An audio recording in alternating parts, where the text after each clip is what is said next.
Hey there, welcome to this week's episode of Bloomerang TV. Thanks for tuning in. I'm Steven. As always, I'm your host for this week's episode, and all episodes, actually. I don't think I'm going to be giving up that hosting title anytime soon. I am super excited today because I have probably one of my favorite Canadians, easily in the top 3 favorite Canadians of mine, Sheena Greer. Sheena, how's it going? Very well. How are you doing? This is great. We've been buddies for a while on the social media, on the Twitters, but now we're talking in real life, so this is monumental for sure.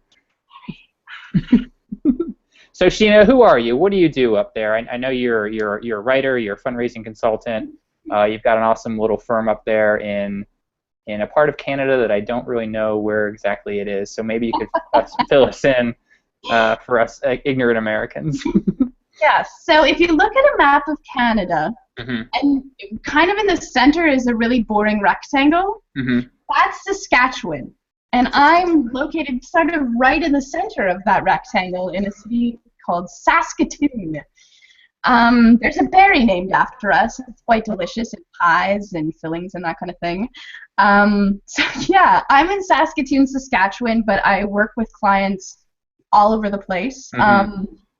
I have been working in nonprofits kind of for the last decade. I dropped out of film school to get a degree in medieval English, and luckily stumbled into the nonprofit world and realized that that's exactly where I belonged. So for the last decade, I've worked sort of all aspects. I've done mostly communications and fundraising, but I've done program stuff, volunteer events. And over the past couple years, I've struck out on my own, and I'm doing writing, fundraising, consulting, strategic planning, and just generally, I guess maybe people call me in when they need to sit and have a coffee and like brainstorm crazy stuff. That's cool. I'm also going to try really hard not to swear during this time. Oh, you can swear. It's okay. We've had Irishmen on, and you can swear. It's fine. So you're up there. You've got Coluto, which is the name of your firm, right? You're doing all these great things. You've got a great blog, which everyone watching this should read Sheena's blog for sure. But one post caught my eye recently, and you wrote, I think, the top 5 books that fundraisers should read in 2015. Could you talk a little bit about that list and why you think, in general, fundraisers should read a lot of books? Everyone should read a lot of books, but why fundraisers too?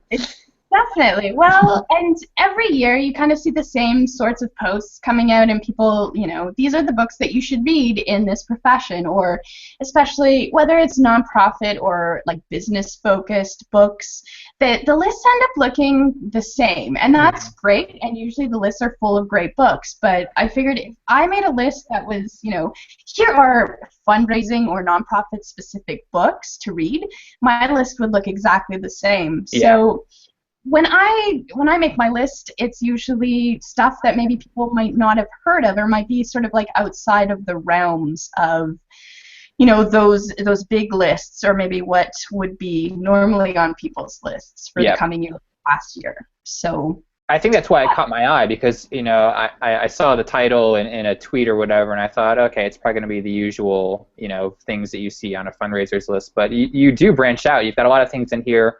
One is about storytelling and politics. One is looks like an anthology of speeches.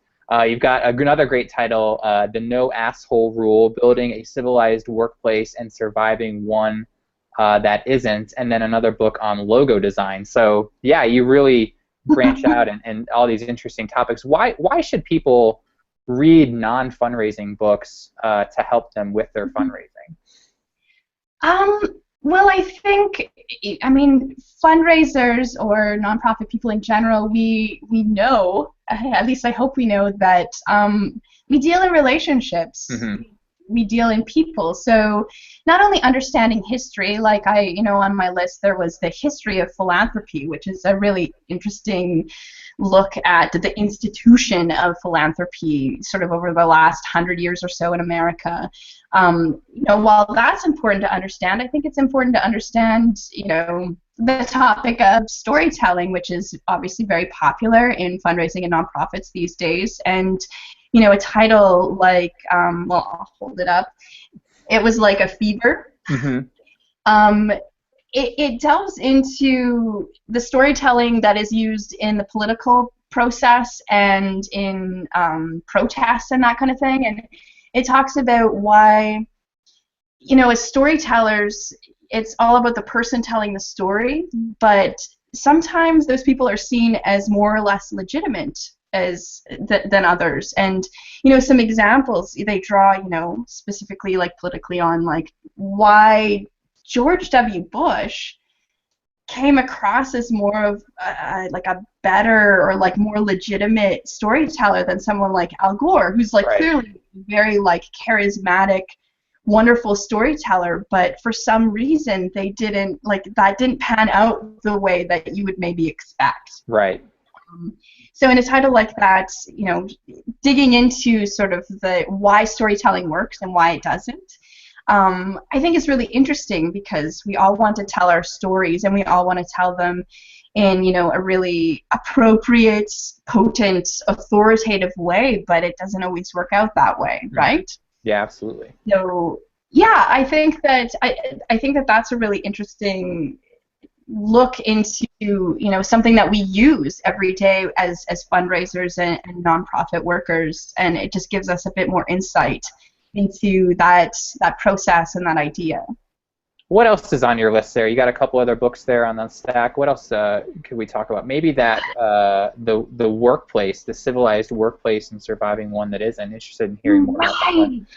So on my list last year was Assholes, a Theory by Aaron James. Aaron James is he's a philosopher, so this is a really dense read. I found myself like having to pause and go back over it, but essentially I'm just going to read you the definition. Okay, so an asshole is one who allows himself to enjoy special advantages and does so systematically. He does so out of an entrenched sense of entitlement and is immunized by his sense of entitlement against the complaints of other people. So it's like a pretty like deep, heady definition, but what I found it was useful for was thinking deeper around why people act the way they do. And obviously, in any sector, we run into jerks of all different kinds. But I think that there's a specific brand of non-profit asshole that is maybe difficult to deal with because of the systems that we have in place, organizational history or policies or whatever. So this is a really great book to sort of delve into the deeper issues of like why people are like this. The No Asshole Rule by Bob Sutton, which is on my list this year, is a really practical, like, okay, jerks exist, here are some ways to deal with it and some ways of building in policies around like strictly not having them around. Like, oh, you're a jerk, you get canned. So if you're looking to get really deep around the idea of jerks, Assholes, a Theory is a good one. And if you need some practical advice for dealing with the office bully or the office jerk, the No Asshole Rule is a great one. Very cool.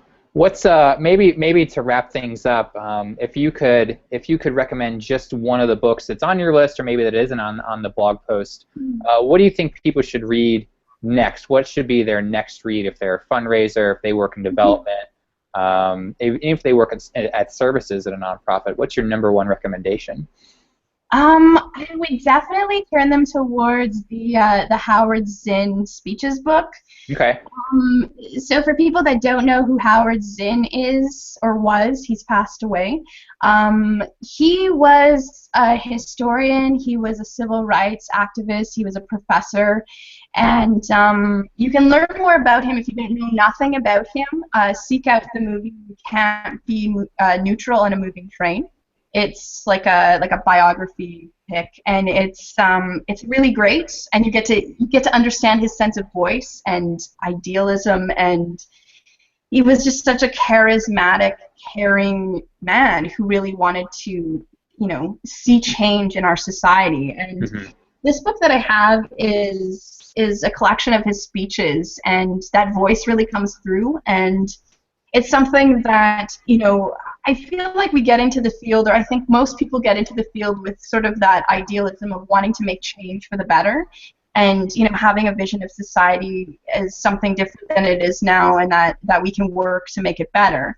And Zinn does a really great job of reactivating that fire. At the end of the day, when you're bogged down with just the minutia of every day, reading his words, whether or not it pertains exactly to what you're doing, I found it a really refreshing and invigorating read. I started reading it at bedtime, and I had to stop because I would get too excited and I couldn't sleep. So that's good. That's quite a recommendation.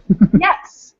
Well, cool. Well, we will link to your post. I'm going to go buy all these books. Do you get a commission through Amazon for recommending them? You should.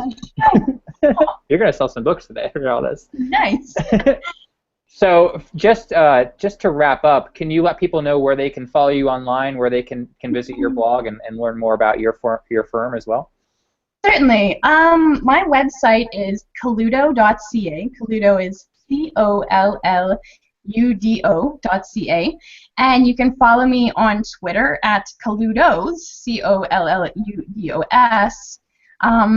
And you can find me on LinkedIn. You can track me down on the street if you happen to be in Saskatoon. I know where to get really great roadside sausages and pierogies and that kind of thing. So, hey. Oh, cool. If I'm ever in Saskatoon, don't worry, I'll be stopping by.